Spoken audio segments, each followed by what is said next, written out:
If you're looking to buy your first cottage in Muskoka, these 2 red flags could save you from making a $200,000 mistake. And today I'm going to give you 8 things to watch out for when you're making that purchase. Before we get started, my name is Ben Robitaille. I help families buy and sell real estate in Muskoka and Simcoe County. And I'll even drop a guide in the description below on how to go about making your first purchase in real estate. And you don't have to give me your email or firstborn child to get this guide. Just click on the link. It's right there for you to have. I believe people should get information without having to, be harassed by a realtor, aka me. Now, this video isn't about being negative. It's about knowing what to look for and protecting your investment and your family's enjoyment of a great vacation property. So the very first thing to consider is cottages with serious access issues. Now, what do I mean about access? I mean, how do you get to the property? As we move into more remote areas of the province, not all roads are maintained throughout the winter. And even the ones that are maintained, we can agree people who do snow removal work tirelessly throughout the winter. But even then, roads have priorities. So just because your road is maintained throughout the winter doesn't mean you're going to be the first one to get plowed next time a snowstorm hits. So it's important to know where you stand if you need to get out of the cottage immediately, provided you're in a 4-season cottage. A good rule to follow here is don't just ask the seller. If you're at the showing and you're interested in the house, maybe pop over to the neighbors, knock on the door, say, hey, we're interested in purchasing this house. We're just wondering, in the winter, when do we get plowed? When do the roads get plowed? Now, another thing to consider here, even for seasonal cottages, is if your cottage is boat access only. Now, it sounds romantic. The drive to the parking lot, to the boat, to the cottage. Great. Let's throw a little reality check in there. You've got groceries, kids, and it's raining. It's starting to sound like more of a nightmare than a dream to me, but to each their own. But it's definitely something to be aware of. With boat access only, things like repairs become a little more complicated and getting material to and from the island. If you have elderly parents visiting, sometimes getting them on the boat, off the boat, to the cottage can be a chore in and of itself. And in terms of an investment, you got to remember when you go to sell that property, the resale pool for island properties is fairly small, meaning it takes these properties a lot longer to sell. So if you need to liquidate this asset, time is not your friend. These properties can absolutely work for the right buyer, but that buyer, I will say, is rare. Now, a few other things to keep in mind is long, unmaintained driveways. If you've got a, 500-foot driveway and no snowblower, good luck. Maybe buy a snowblower at the very least, or a tractor. Or don't buy the property in the first place if you don't want to deal with snow removal. Or close it up for the winter. There are options, but it's definitely a key consideration. So all in all in this section, I would say be realistic with what you can take on in terms of maintenance if you're going to be a 4-season cottager, or even if this is going to be your full-time residence. Item number 2 to look out for is cottages with shared waterfront. Now, what does this look like? It's cottages that back onto a lot with deeded water access.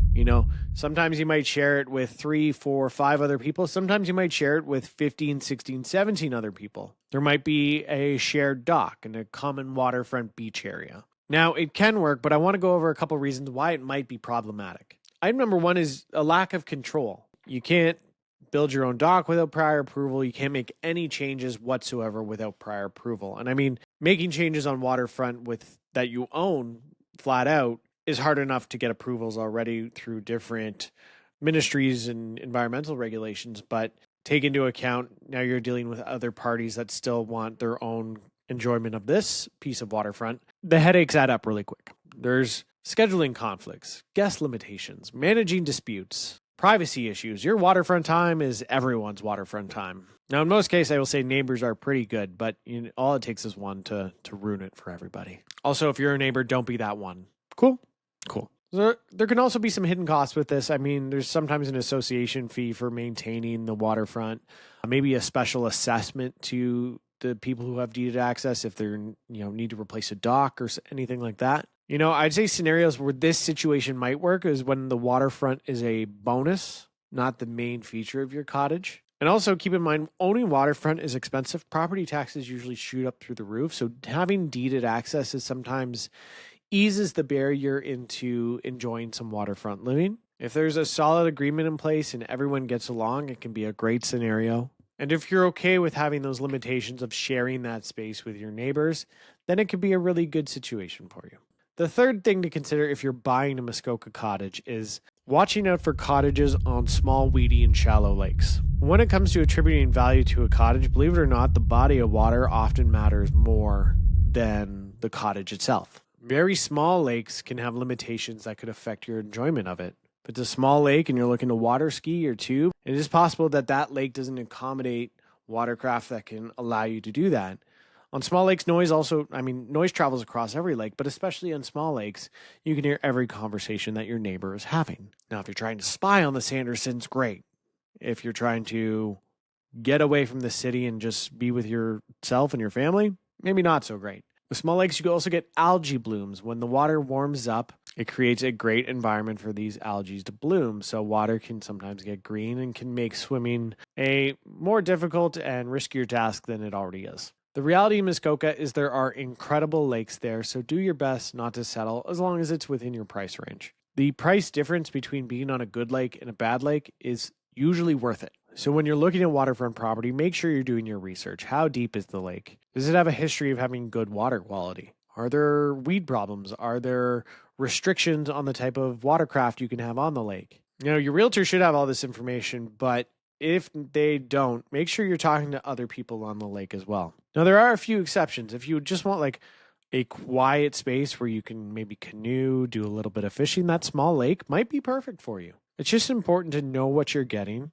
and understand that properties are usually priced accordingly. Now, number 4, and this is a big one, it's cottages that have problems with their septic systems or their wells. Now, why these two issues in particular is they're expensive to fix. You could look at costs anywhere from $20,000 to upwards of $50,000 plus to repair or replace any of these items. So if there's a septic system, there's a few things you want to watch out for. Older systems without any records. Now, a lot of areas in Muskoka are starting to implement mandatory septic reinspection programs throughout the municipalities. And this, over the long term, will start to protect buyers and sellers a lot more in regards to septic issues. But as always, it's better to do your own due diligence. Get a septic inspection. Make sure it's pumped out. Make sure everything is working as required. The other thing to keep in mind with septics is if you see a lot of additions to the house, particularly in terms of the number of fixtures. So if there's new bathrooms, maybe a bar installed downstairs or a kitchenette or whatever the case may be, you want to make sure that the septic tank is large enough to handle the increased load of sewage that is going into it. If the seller in your scenario is refusing to let you do a septic inspection, probably a good idea to walk away from that one.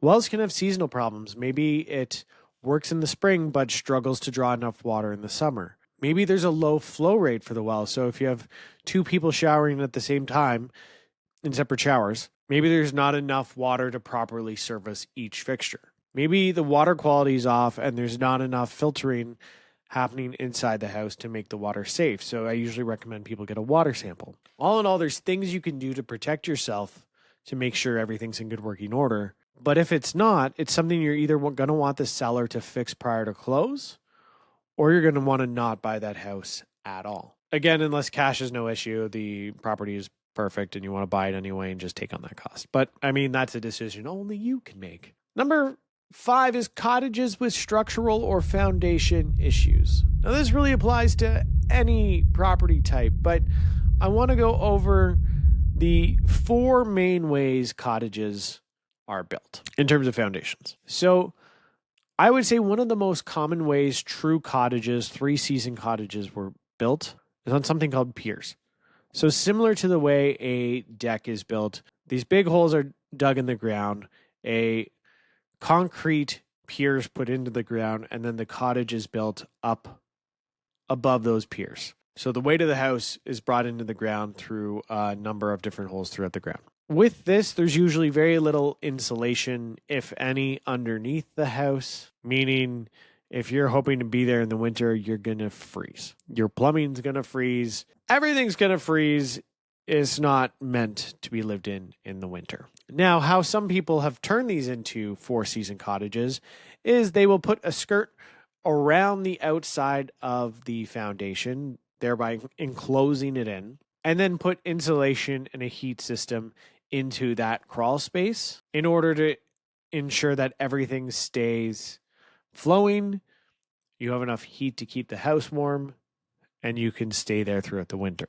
If this is the case, you're going to want to make sure the inspector takes a look to make sure it's up to a satisfactory standard that isn't going to cost you $800 a month in utility bills. Next are stone foundations. So this is more common in older houses. Stone foundations are prone to having water in the basement. It's not a defect. It's just the nature of the material that was used. So if you're going to be storing items in the basement of a property that has a stone foundation, you're going to want to make sure they're in some nice plastic totes, because if water gets in there, you don't want all your stuff to get ruined. The other two types of foundation are much more common. And in fact, I think poured foundations are all that's built today, but we have block foundations and poured foundations. Now, these foundations are fairly standard. It's what you'll see in most houses. And if a new cottage is being built, odds are they're going to put a poured foundation in. Now, when to walk away? If any of these need major repairs, it's probably time to walk away. But again, if it's the cottage of your dreams, it's the one you want to buy, get quotes, because if the repair is going to cost you $80,000 and the cottage is $500,000, you're really paying $580,000 for that cottage. You know, unfortunately, structural work to houses and cottages don't bring the value people think they will if they buy them. Unfortunately, when buyers go through, it's a pretty shallow experience, because they like to see the cosmetic things, the things that make the house look pretty, because that's what you're facing every day. That's the reality of living in a house day to day. You don't see, the steel beam in the basement that makes your house safe to live. That steel beam is important, but again, it doesn't affect the quality of your life beyond keeping you safe. And that's easy to put out of mind when, you're in your home, which should feel safe. So back to, if that cottage is costing you $580,000 with the fix, ask yourself, can you find a better cottage for $580,000? The answer is probably yes. Oh, sorry, it's 2025. Did I say $580,000? I meant $5.8 million. Yes. Number 6 is cottages with unclear property lines or disputes. Now, this one's pretty self-explanatory. I'm not going to go too deep into it, but if you have a shared driveway, a driveway that has an easement over another property and doesn't have any surveys or clear, distinct, legal agreements that allow you to access your property over another, you're going to want to get that sorted before moving ahead with the purchase, or find another one. Number 7 is buying a cottage priced on emotion, not reality. So it's not uncommon for cottages in Muskoka in particular to be in families for multiple generations. There are many memories and, good times, bad. Nonetheless, that cottage has been very much a family member of that family for a long time. So unfortunately, with that, people will put a dollar amount on that they just won't give up. And while I'm making a generalization, there are people who do understand the market and will still price accordingly. For those ones that are not, make sure you have a good grasp of what has actually sold in that area, so that you don't fall into the trap of overpaying for a property just because the list price was super high. The final item is cottages that don't fit your family's actual use. Now, we've all seen the HGTV shows about cottage rehabs and, making renovations look so easy. The new buyers are helping renovate and they're doing some demo and it all looks great. It's a lot of work, plain and simple. You're going to question a lot of things along the way if you're taking on big projects like this. So you want to ask yourself, is this cottage really something that we want to commit to? If you're coming from the city, sitting in 2 to 3 hours of traffic every weekend during the summer is honestly a reality. And cottages, arguably more than houses, need a lot of maintenance, need a lot of work. So it's not all relaxation. So ask yourself these 5 questions. 1, how often will we really come here? 2, can we handle the maintenance? 3, will our kids actually enjoy this as they get older? 4, does this match our budget for upkeep? And 5, are we buying what we want or what looks good? Just match the cottage to your reality, not this ideal that you've built up on Instagram or Pinterest. So look, buying a cottage should be exciting, not stressful. I work with families every day to find cottages that work for the real life. So if you want to talk about potentially buying a cottage this upcoming year and you want to have a 15-minute conversation, no pressure, no strings attached, description of this video, I've got a link to my calendar. You can book a 15-minute call in there with me. We can go over where you're at, your situation, and maybe talk about some communities that would work for you, some lakes that would work for you, and put together a plan to get you to where you want to be. So let's not just find you any cottage, let's find you the right cottage. Thanks so much for watching. My name is Ben Robitaille, and we'll see you in the next one.